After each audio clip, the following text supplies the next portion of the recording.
What's up, guys? Welcome back to the channel. As you can tell, it is a tough day here at the Sewell household. Got Rocky and Thomas, and then Tinkerbell is our latest foster there. They're going to be a part of this video. So when I was buying a boat or when I was searching for a boat, one of the most important things I was looking for was a trolling motor with spot lock.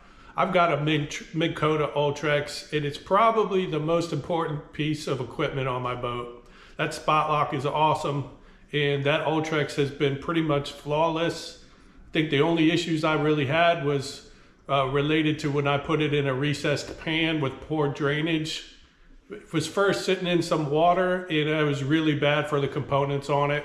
So I went through a trolling motor sensor and a trolling motor control board within about a couple weeks of each other. And again, I think that was mostly related to that trolling motor foot pedal sitting in some water. There's a couple things you're going to want to make sure you have some spares of if you have a Minn Kota Ultrex, and it will save your butt and save your day on the water. Here in Houston, I'm traveling anywhere between an hour and a half to 2.5 hours to get to the lakes that I like to fish. And having a couple extra spare parts on board will save your day on the water. So what you're going to want to do is you're going to want to make sure you check on your trolling motor foot pedal and check the serial number. That way you make sure you get the right parts from the Johnson Outdoors or the Minn Kota website. The first thing that you're going to want to do is make sure that you have a spare on-off switch, okay? This is just a little toggle switch here. Mine started to go bad a little bit. It wouldn't shut off for a while, and then any kind of jiggling of the boat, either me stomping around or trailering it home or to the lake, would turn that switch on. So it would draw on the battery. Having an extra switch is really important. Like I said, if you're traveling an hour and a half to the lake and you can't turn your trolling motor on, that's gonna ruin your day of fishing. I think this switch is 30 or 40 bucks. I have an extra switch in my glove compartment. I suggest you do too. Here's a quick tip. If your switch starts to go bad like mine did, you could go ahead and pop that out, get a little flathead screwdriver and pop that sucker out, disconnect the wires that switch connects to. Clean off any corrosion, plug it back in, and most likely that will fix your issue.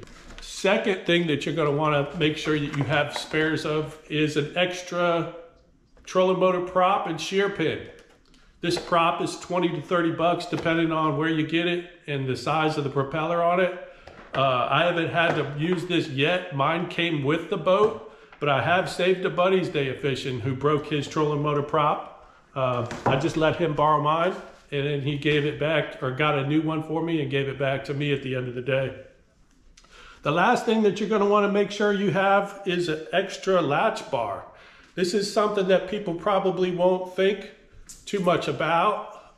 You can see it's got a catch on one end. This is a really easy replacement out on the water.